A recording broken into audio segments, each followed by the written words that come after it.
محبت اگر خالص ہو تو اس کی قیمت پڑ جاتی ہے. محبت اگر خالص ہو تو اس کے خریداروں میں خدا بھی ہوتا ہے اور اس کا مصطفیٰ بھی ہوتا ہے. یہ اس کا محبت کا یہ بلند مقام ہے. اور اللہ جل جلالہ نے اپنے پاک پیغمبر سرکار دو عالم صلی اللہ علیہ وآلہ وسلم سے ارشاد فرمایا سورہ الکاف آیت نمبر 28 وَاصْبِرْ نَفْسَكَ مَعَ الَّذِينَ يَدْعُونَ رَبَّهُمْ بِالْغَدَاةِ وَالْعَشِيِّ. اے میرے حبیب صلی اللہ علیہ وسلم، آپ اپنے آپ کو ان لوگوں کے ساتھ روکے رکھیں، ان لوگوں کے ساتھ آپ رہیں جو صبح و شام اللہ کو یاد کرتے ہیں. اور ان کا انداز بھی کیا ہوتا ہے؟ یریدون وجہہ، بس ان کا مقصد یہ ہوتا ہے کہ اے اللہ تو مان جا. بس اس کے علاوہ ان کا مقصد نہیں. یریدون وجہہ، وہ اس کی ذات کا ارادہ رکھتے ہیں، اس کی تجلیات کے حصول کا ارادہ رکھتے ہیں، اپنی ذات کو اس کے سامنے گم کر دینے کا ارادہ رکھتے ہیں.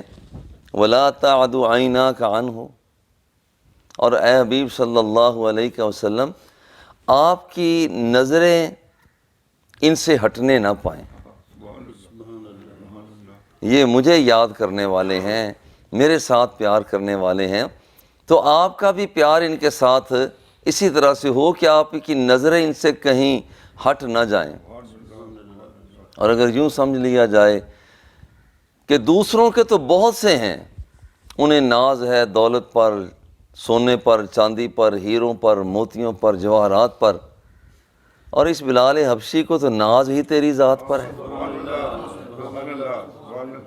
انہیں تو ناز ہی تیری ذات پر ہے.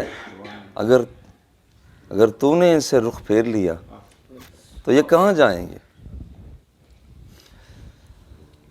اللہ. حضرت ابو ذر رضی اللہ تعالی عنہ آپ فرماتے ہیں کہ ایک دن حضور علیہ الصلوۃ والتسلیم جلوہ فگن ہوئے. آپ نے فرمایا تدرون ای الاعمال احب الی اللہ، جانتے ہو کہ سب سے بہترین عمل اللہ جل جلالہ کی بارگاہ میں کون سا ہے؟ قال قائل الصلاۃ والزکوٰۃ، کہنے والوں نے کہا، کسی نے کہا نماز، کسی نے کہا زکوٰۃ، اور کسی نے کہا جہاد. حضور نے ارشاد فرمایا ان احب الاعمال الی اللہ تعالی الحب فی اللہ والبغض فی اللہ. رب ذوالجلال کی بارگاہ میں سب سے پسندیدہ ترین عمل یہ ہے کہ اگر کسی کے ساتھ محبت ہو تو وہ خالص ہونی چاہیے. الحب للہ، یعنی کوئی اس میں طمع، لالچ، اس میں ریاست، سیاست، دولت، کوئی نشہ نہ ہو. بس نشہ ہو تو رب کی رضا کا نشہ ہو، اللہ کی محبت کا نشہ ہو. تو یہاں سرکار نے فرمایا کہ بہترین عمل وہ ہے الحب للہ والبغض فی اللہ، اللہ ہی کے راستہ میں محبت کرنا اور اسی کے راستہ میں کسی سے بغض رکھنا، اپنی ذاتی انا کا کوئی مسئلہ نہ ہو. اب وہ لوگ جو یہ سودا خالص رکھتے ہیں، جو لوگ سودا خالص رکھتے ہیں، محبت کا سودا خالص رکھتے ہیں، ان کے اندر اخلاص ہوتا ہے. اور ذرا یہ بات پہلے پیش نظر رہ جائے کہ قرآن مقدس میں ایک جگہ پر لفظ خالص کا استعمال کیا گیا ہے، اور وہ اس دودھ پر کیا گیا ہے جو بکری کے مادہ جانوروں کے تھنوں سے نکلتا ہے. لبناً خالصاً سائغاً للشاربین، ان لکم فی الانعام العبرہ نسقیکم مما فی بطونہ من بین فرث ودم لبناً خالصاً سائغاً للشاربین. یہ جو دودھ نکلتا ہے تو اس کے تھنوں سے اوپر ایک طرف گوبر ہوتا ہے، دوسری طرف خون ہوتا ہے. یہ دودھ ان دونوں کے درمیان سے ہو کر پھر نکلتا ہے۔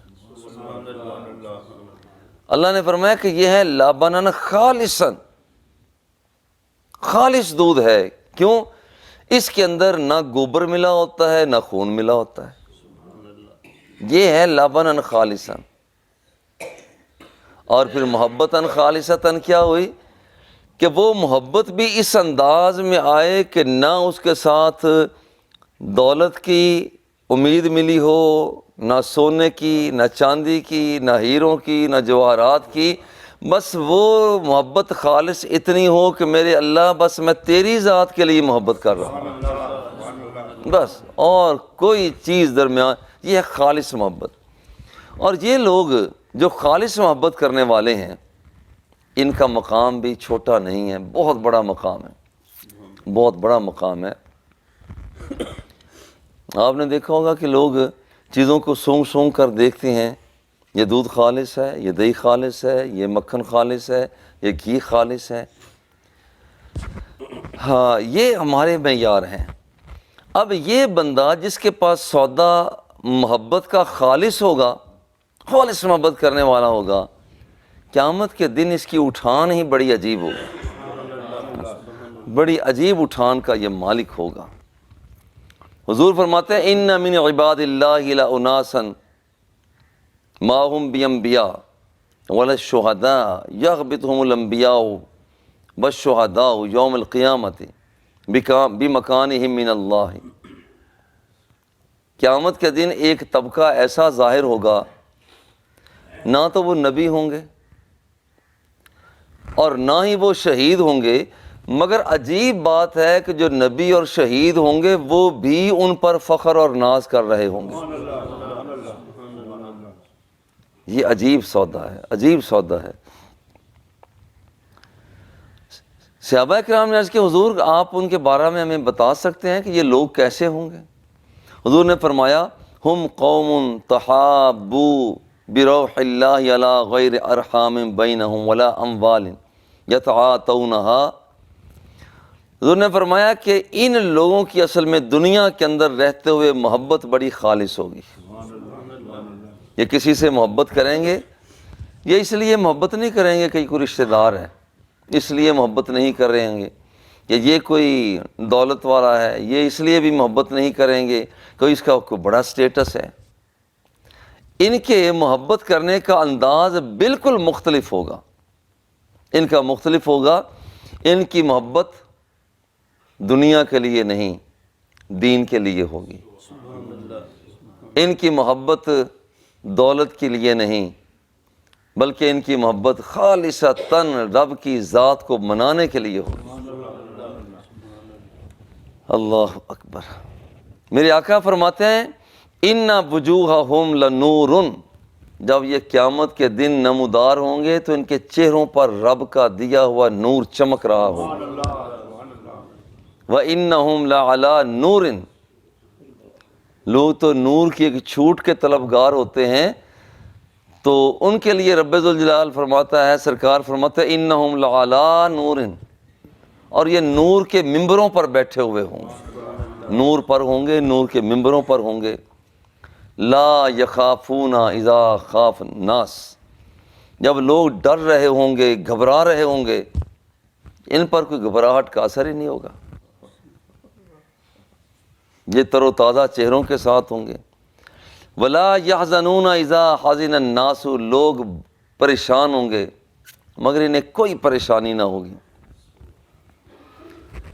اللہ اکبر۔ اور پھر حضور علیہ الصلوۃ والتسلیم نے یہ آیہ پاک بھی پڑھی، الا ان اولیاء اللہ لا خوف علیہم ولا هم یحزنون۔ آگاہ ہو جاؤ کہ اللہ کے ولیوں کو کوئی غم، کوئی خوف نہیں ہوتا، غمگین نہ ہوں گے۔ حضرت اویس قرنی رضی اللہ تعالی عنہ، آپ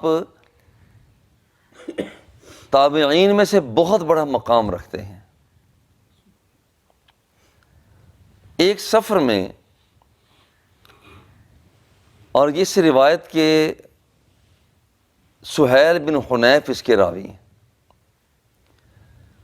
کہتے ہیں سفر کا دورانیہ تھا، بہت سے تاجر ایک کشتی میں بیٹھے ہوئے اور سمندر میں جا رہے تھے، تو اچانک کشتی کے اندر پانی بھر آیا، افراتفری، پریشانی کا عالم۔ مگر ہم نے ایک بندے کو دیکھا اندر سے اٹھا اور پانی جو بھرا ہوا تھا اسی میں آ کر اس نے نماز پڑھنا شروع کر دی، اور اتنے اطمینان سے نماز ادا کر رہے تھے، ہم حیران تھے، ادھر افراتفری، اور یہ بندہ کس قدر مطمئن نظر آ رہا ہے۔ خیر انہوں نے اسلام پھیرا تو ہم نے ہاتھ جوڑے کہ آپ اللہ کے نیک بندے لگتے ہیں کہ ہمارے لیے دعا مانگیں۔ انہوں نے کہا کس بات کی دعا مانگو؟ انہوں نے کہا آپ کو نہیں پتہ چل رہا کہ کشتی کے اندر تو پانی بھر آیا ہے؟ انہوں نے ادھر ادھر دیکھا، اچھا تو اب آپ کیا چاہتے ہیں؟ انہوں نے کہا جناب ہم اس سے رہائی چاہتے ہیں۔ تو اس بزرگ نے کہا کہ دیکھو یہ تم اس سے رہائی چاہتے ہو تو تم میرے ساتھ باہر آؤ۔ باہر آئے، وہ جو پانی خالص پانی تھا، اس بزرگ نے ان سب کو اس خالص پانی کے اوپر لا کھڑا کیا۔ اب کشتی ہے، ہچکچولے کھا رہی ہے، اس کے اندر پانی ہے، ان سب لوگوں کو اس پانی کے اوپر کھڑا کر دیا، اتنی دیر میں وہ کشتی ڈوب گئی۔